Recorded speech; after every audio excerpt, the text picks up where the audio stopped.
Est-ce que, sous prétexte que nous sommes tous les descendants d'Adam, les descendants des enfants d'Adam, les mots descendants et descendance, lorsqu'ils sont attribués à Adam ou à ses enfants, vont systématiquement englober toute l'humanité? Bien sûr que non. Dans le Coran, à chaque fois que les mots descendants et descendance sont employés, ils désignent systématiquement une descendance relative, une descendance ciblée, une descendance particulière. Les mots descendants et descendance n'incluent jamais toute l'humanité. Le seul verset dans lequel ce mot fait référence à toute l'humanité est celui-ci.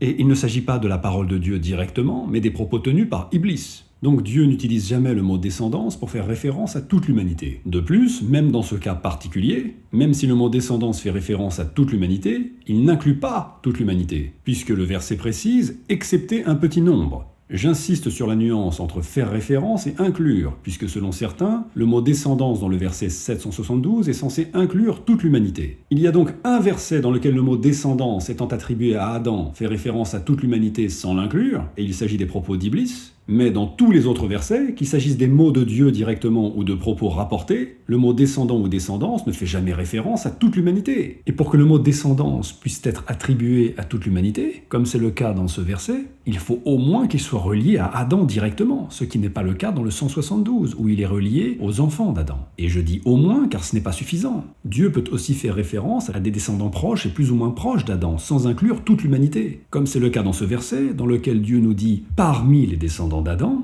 mais le mot descendance ici ne peut pas faire référence à toute l'humanité de manière générale. Parmi la descendance d'Adam ne signifie pas parmi l'humanité, mais cela signifie parmi la descendance plus ou moins proche d'Adam, comme le montre le rythme et le contexte du verset. Dieu fait référence ensuite aux descendances plus ou moins proches d'Abraham et d'Israël. Il s'agit donc à chaque fois d'une descendance relative. De la même façon que parmi les descendants d'Abraham et d'Israël ne signifie pas parmi l'humanité, eh bien parmi les descendants d'Adam ne signifie pas parmi l'humanité. Un sophiste professionnel répondrait « Donc selon toi, les descendants d'Adam ne font pas partie de l'humanité ». Essayez de percevoir la manipulation. Sous prétexte que j'affirme que le mot descendance ne fait pas référence à toute l'humanité, le sophiste va dire « Donc tu considères que les enfants d'Adam ne font pas partie de l'humanité ». Il va insister sur cette conclusion que je n'ai jamais faite, il va m'attribuer des propos que je n'ai jamais dits, il va simuler une réaction offensée, outrée à l'aide de points d'exclamation. Il pourra même faire une vidéo d'une demi-heure pour argumenter contre des propos que je n'ai jamais tenus, contre une conclusion que je n'ai jamais faite. Tout cela dans le but de convaincre, de donner l'impression à une audience crédule et peu vigilante que j'ai dit une aberration, et pour bien sûr projeter l'illusion qu'il a raison.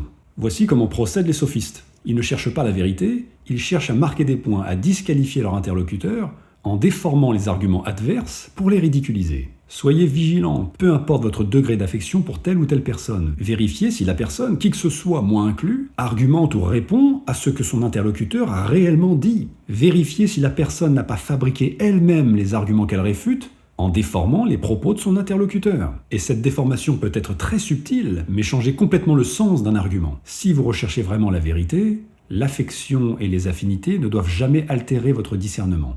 Pour revenir au sujet, parmi les descendants d'Adam ne fait pas référence à l'humanité tout entière, même si bien sûr les descendants auxquels fait référence cette phrase, à savoir la descendance plus ou moins proche d'Adam, font partie de l'humanité. Ce n'est pas parce que la tournure parmi la descendance d'Adam fait bien sûr référence à des personnes qui sont incluses dans l'humanité que la tournure signifie parmi l'humanité. On ne peut pas faire de généralité ou nos propres raccourcis sur ce que Dieu a justement pris le soin de préciser. C'est Dieu qui détaille, qui divise lui-même les descendances. Si on suit votre raisonnement selon lequel la descendance d'Adam ou la descendance des enfants d'Adam inclut nécessairement toute l'humanité, puisque Abraham, Israël et leurs descendants sont également des descendants d'Adam, pourquoi Dieu dans ce verset a pris la peine de les détailler? Pourquoi il n'a pas juste dit « parmi les descendants d'Adam, point barre ». Donc c'est Dieu lui-même qui fait des distinctions entre les descendances. Et ces distinctions ne sont absolument pas incompatibles avec le fait que toutes les descendances sont issues d'Adam. Et c'est la même chose dans le verset 172. La descendance des enfants d'Adam ne fait pas référence à toute l'humanité. Et comme nous venons de démontrer que les mots descendants et descendance, lorsqu'ils sont attribués à des êtres humains, désignent forcément des corps sur la terre, considérer ici que le mot descendance fait référence à toute l'humanité signifierait que Dieu a fait jaillir des enfants d'Adam toute l'humanité en chair et en os, ce qui n'a aucun sens.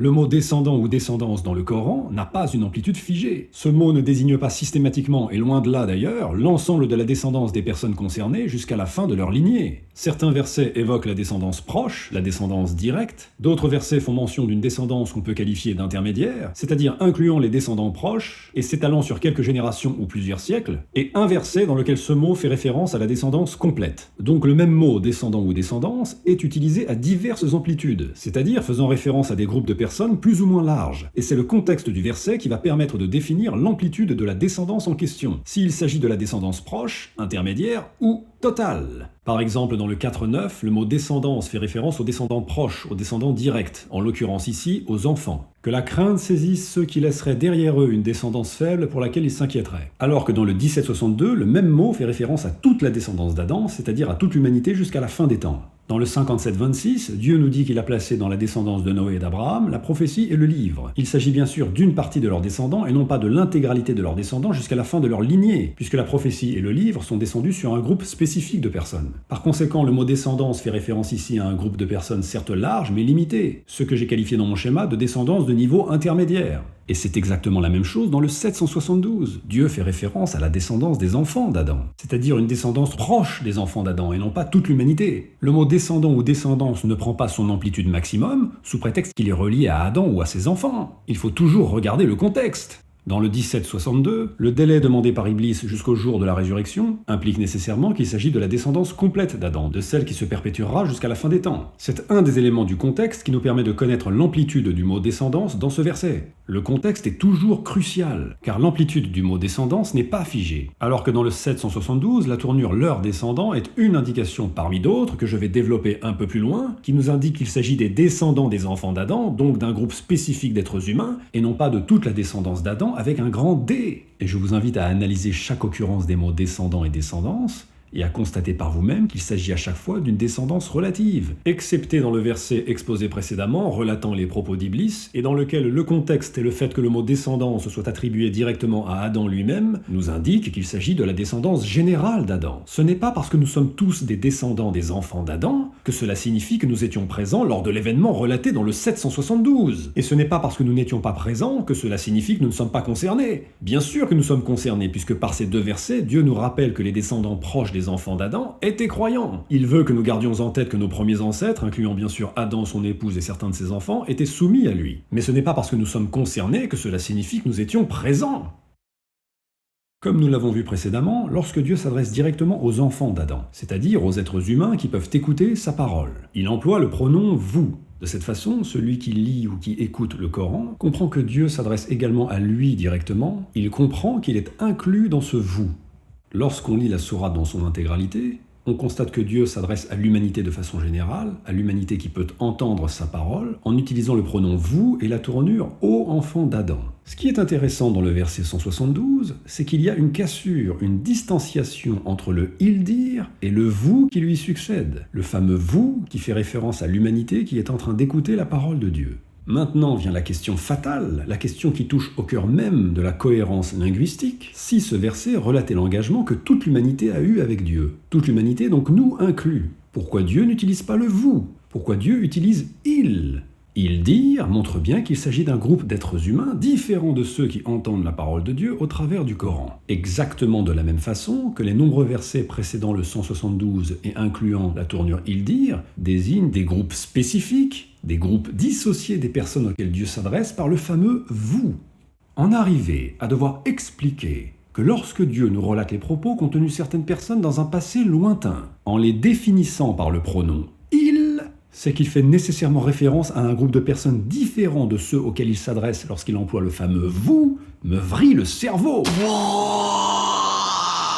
Dans le Coran, il y a quelques exemples dans lesquels Dieu, après avoir interpellé un groupe de personnes, va citer les propos qu'ils ont tenus. Mais ici, bien que le « vous » s'adresse à ceux qui entendent la parole de Dieu, le « vous » ne signifie pas systématiquement que ce sont eux qui ont prononcé ces paroles. Parfois, il s'agit de leurs ancêtres. Il peut donc s'agir, malgré l'emploi du pronom « vous », d'un groupe de personnes différentes, issues certes de la même communauté. C'est le cas dans le 2,55, et quand vous avez dit, sous-entend quand votre peuple a dit, quand vos pères, vos ancêtres ont dit. Il s'agit donc d'un vous communautaire. Communautaire dans le sens où le vous n'a pas de limitation en ce qui concerne le passé. Le vous ne fait pas référence ici uniquement aux personnes de cette communauté qui sont vivantes et qui peuvent entendre la parole de Dieu au travers du Coran, mais inclut également des personnes de cette communauté qui appartiennent au passé, des personnes qui sont donc mortes. C'est donc un vous qui désigne la communauté dans sa globalité, d'où le nom que je lui ai attribué de vous communautaire. Dans la sourate 2, Dieu s'adresse directement aux enfants d'Israël vivant sur terre, aux enfants d'Israël capables d'écouter sa parole au travers du Coran,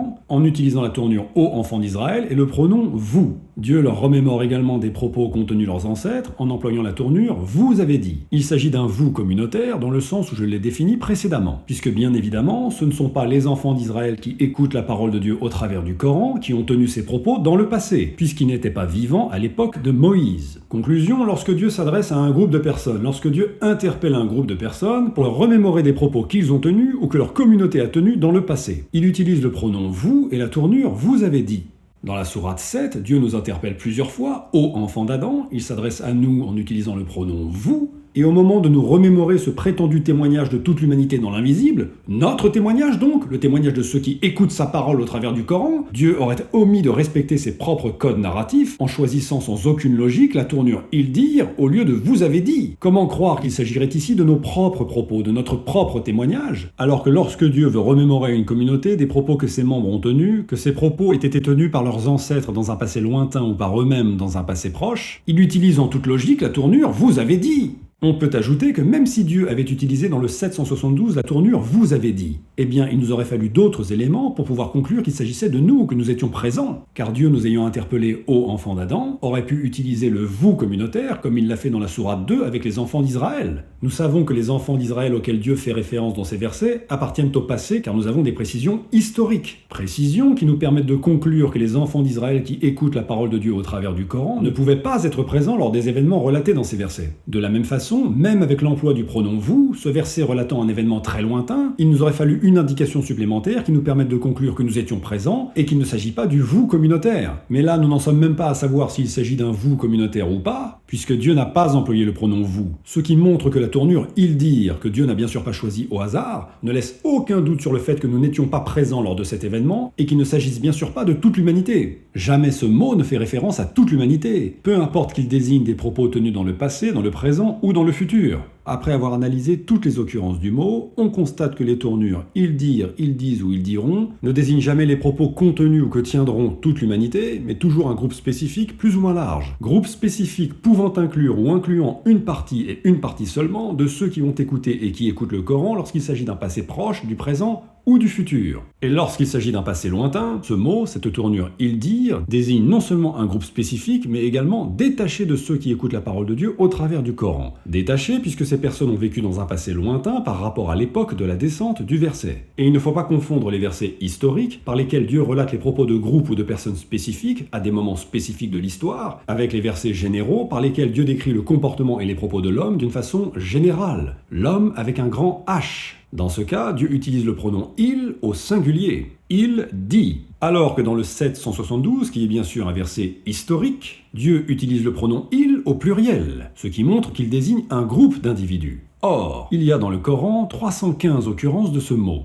Et pas une seule fois, ce mot est attribué à l'humanité entière. Pas une seule fois, ce mot désigne les propos qu'aurait tenus toute l'humanité. Il s'agit toujours des propos tenus ou qui seront tenus par un groupe spécifique plus ou moins large. Arrive un moment où il faut être un peu sérieux et raisonné. Au nom de quoi y aurait-il, sans la moindre logique, un verset dans lequel ce mot ferait référence à toute l'humanité, aux propos qu'aurait tenus toute l'humanité, nous tous? Ce serait bien sûr là une ambiguïté, une tortuosité, ce qui ne peut bien évidemment pas être le cas. Comme je l'ai déjà dit, et je pense qu'il est important de répéter, Dieu s'adresse à nous directement. Il s'adresse aux êtres humains qui écoutent sa parole au travers du Coran en employant le pronom « vous ». Le « vous » peut désigner l'humanité entière ou un groupe spécifique de personnes interpellées, aux gens du livre, aux enfants d'Israël, etc. Et nous avons vu qu'il peut s'agir parfois d'un vous communautaire. Lorsque Dieu nous relate des propos qu'ont tenus certaines personnes dans un passé lointain, en employant la tournure « il dire », il s'agit systématiquement d'un groupe de personnes intégralement différent de ceux qui écoutent la parole de Dieu au travers du Coran. Lorsqu'il s'agit d'un passé proche avec comme point de référence temporel la descente du verset, ce groupe spécifique pouvait inclure une partie de ceux qui ont écouté le Coran à cette époque. Par exemple, les négateurs du 43-31 ont certainement entendu ce verset qui relate leurs propres propos. Mais dans tous les cas, dans toutes les occurrences de ce mot, qu'il s'agisse d'un passé proche ou d'un passé lointain, il dire ne désigne jamais les propos tenus par toute l'humanité. Le pronom « vous » est le pronom par lequel Dieu s'adresse à nous directement, le pronom par lequel il nous interpelle. Le pronom « vous » englobe toutes les personnes auxquelles il s'adresse au travers du Coran et peut désigner toute l'humanité. Alors que la tournure « il dire » ne peut jamais nous inclure tous, ne peut jamais inclure l'intégralité des personnes auxquelles Dieu s'adresse. Il est donc inconcevable d'imaginer que Dieu, au moment de nous remémorer cet événement majeur de notre histoire, cet événement majeur dans l'histoire de l'humanité, qui serait selon certains la création de toutes nos âmes, omettrait d'utiliser le pronom « vous » et nous définirait en tant que descendants des enfants d'Adam et non pas en tant qu'enfants d'Adam comme il serait tout naturel de le faire et comme il le fait plusieurs fois. Si Dieu avait fait témoigner toute l'humanité, il nous aurait dit qu'il a fait témoigner tous les enfants d'Adam et non pas les descendants des enfants d'Adam. Dans le cas contraire, cela signifierait qu'il nous transmet cette information d'une façon tortueuse, d'une façon maladroite, d'une façon qui n'est pas uniforme avec le reste de sa parole. Voici comment Dieu désigne l'humanité, l'homme avec un grand H, les hommes, l'être humain, les êtres humains, nous tous, que ce soit en nous interpellant directement ou pas. Ô enfants d'Adam, ô homme au pluriel, ô homme au singulier. Ou encore êtres humains au pluriel et êtres humains au singulier. Dieu nous définit et nous interpelle donc de plusieurs façons. Et il utilise ces différents mots, ces différentes appellations, plusieurs fois dans plusieurs versets. Si Dieu, dans son esprit, dans sa façon de communiquer avec nous, voulait également désigner l'humanité entière en tant que descendants des enfants d'Adam, pour quelle raison Dieu nous définirait ainsi dans un seul verset, et d'une façon peu claire, sans aucune indication qui nous permette de conclure qu'il s'agisse de toute l'humanité? Mais surtout, puisque Dieu nous interpelle de nombreuses fois et de différentes façons, ô enfants d'Adam, ô homme au pluriel ou ô homme au singulier, pour quelle raison il ne nous a jamais interpellés ô descendants des enfants d'Adam? Tout simplement parce que cela n'aurait aucun sens. L'humanité n'ayant pas comme point de départ les enfants d'Adam, mais Adam. Dieu nous définit donc comme étant les enfants d'Adam, et non pas les descendants des enfants d'Adam, même si nous sommes tous des descendants des enfants d'Adam. Et si vous n'êtes pas heureux, allez directement expliquer à Dieu qu'il aurait dû nous définir ou nous interpeller également ô descendants des enfants d'Adam, puisque bien sûr nous sommes tous des descendants des enfants d'Adam, et qu'il aurait pu également nous interpeller ô descendants des enfants d'Adam, puisque nous sommes tous des descendants des enfants d'Adam, et également ô descendants des enfants d'Adam, puisque nous sommes bien sûr tous des descendants des enfants d'Adam. Dieu ne définit jamais l'humanité, il ne nous désigne jamais en tant que descendants des enfants d'Adam. Mais il utilise les appellations enfants d'Adam, homme au pluriel, homme au singulier, êtres humains au pluriel ou encore être humain au singulier. C'est non seulement logique, mais surtout c'est un fait. Par conséquent, les descendants des enfants d'Adam du 772 ne peuvent pas désigner toute l'humanité. Point barre. Car si Dieu avait voulu nous informer qu'il avait fait témoigner toute l'humanité, eh bien il aurait respecté ses propres codes en utilisant une des appellations qu'il a lui-même choisies pour définir l'humanité. Et lorsque Dieu prit tous les hommes, tous les êtres humains ou toute l'humanité du dos des enfants d'Adam, ou encore, et lorsque Dieu fit témoigner tous les enfants d'Adam. Et il est également totalement inconcevable d'imaginer que Dieu, qui n'hésite pas à répéter les événements majeurs de notre histoire, n'aurait fait qu'une seule mention de la création ou de l'extraction de nos âmes du dos des enfants d'Adam. Alors que selon votre théorie, notre devoir de n'adorer que Dieu dépend de cet événement. Dieu aurait dû donc nous le rappeler plusieurs fois. Tout comme il nous rappelle par exemple plusieurs fois la création d'Adam et la rébellion d'Iblis. Et ici en fait ça fait référence à un événement de l'humanité, c'est-à-dire Dieu a créé Adam.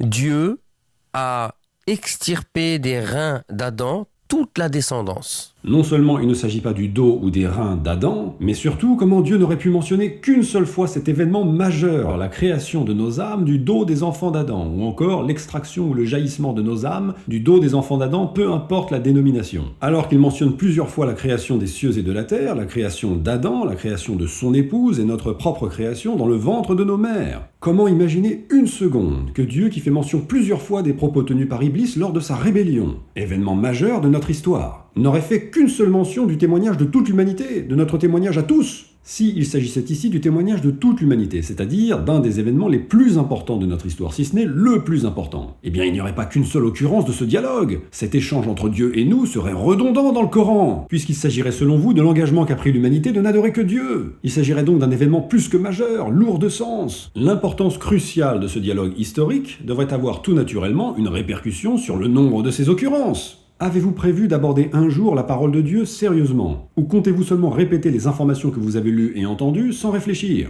Dieu a extirpé des reins d'Adam toute la descendance.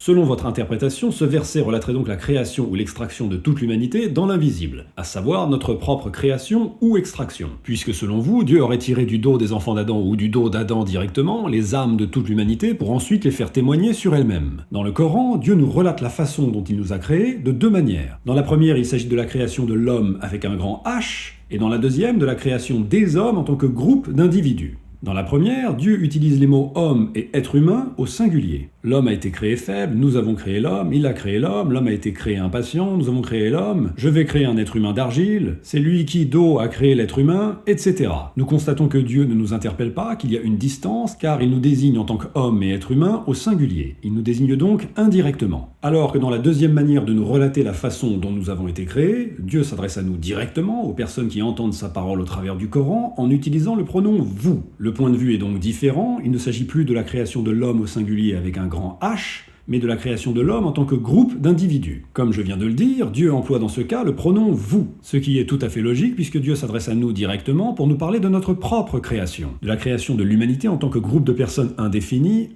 puisque le monde continue et qu'il y a chaque jour de nouvelles personnes qui naissent. Votre Seigneur qui vous a créé, c'est lui qui vous a créé, nous vous avons créé, c'est nous qui vous avons créé, il vous a créé, c'est lui qui vous a créé, Dieu vous a créé, il vous a créé, c'est lui qui vous a créé, nous vous avons créé. Et vous voudriez nous faire croire que le verset 172 parlerait de nous, de la création ou de l'extraction de nos âmes, de la création ou de l'extraction de l'humanité dans l'invisible en tant que groupe d'individus, alors que Dieu n'emploie même pas le pronom « vous », mais il utilise à la place des tournures qui montrent une séparation claire, et les fit témoigner sur eux-mêmes. Ils dirent. Ils dirent désigne forcément un groupe spécifique d'individus, et non pas l'humanité dans son entièreté. Si Dieu avait voulu parler de l'humanité en tant que groupe d'individus, nous incluant donc, ce qui est justement le cas dans votre interprétation erronée de ce verset, Dieu aurait utilisé la tournure « vous dites » ou « vous avez dit », car ils dirent désigne forcément un groupe spécifique d'individus, et jamais toute l'humanité dans son intégralité, comme le montrent toutes les occurrences de cette tournure. Je perds un temps précieux à expliquer des choses qu'un singe pourrait comprendre, qu'un singe même sans cervelle pourrait comprendre.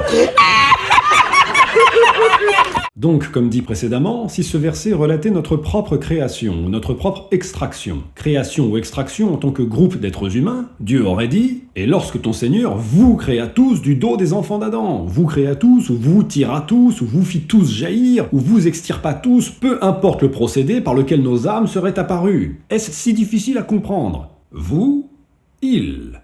Vous, il. Vous dites, ils dirent. Vous dites, ils dirent. Vous, il. Vous, il. Vous fit témoigner, les fit témoigner. Vous fit témoigner, les fit témoigner. Vous fit témoigner sur vous-même, les fit témoigner sur eux-mêmes. Vous fit témoigner sur vous-même, les fit témoigner sur eux-mêmes. Voici le verset qui correspondrait à votre interprétation délirante. Verset en accord cette fois avec la logique narrative du Coran. Quand ton Seigneur vous créa ou vous tira tous du dos des enfants d'Adam et vous fit témoigner sur vous-même. Ne suis-je pas votre Seigneur? Vous dites. Oui, nous en témoignons. Et en comparant les deux versets, le faux et le vrai, on voit que votre interprétation n'a rien à voir avec la parole de Dieu. Tout dans ce verset montre qu'il y a une distance, une séparation entre le groupe mentionné et nous-mêmes. Vous basez votre escroquerie intellectuelle sur le fait que Dieu mentionne les descendants des enfants d'Adam. Vous attribuez sans aucune raison au mot descendant ou descendance son amplitude maximum, n'hésitant pas à ajouter pour bien tromper votre audience et vous tromper vous-même un adjectif que Dieu n'a pas utilisé. Toute la descendance. Adam va voir toute sa descendance. Toutes nos âmes, nous nous sommes tous rencontrés. Tous.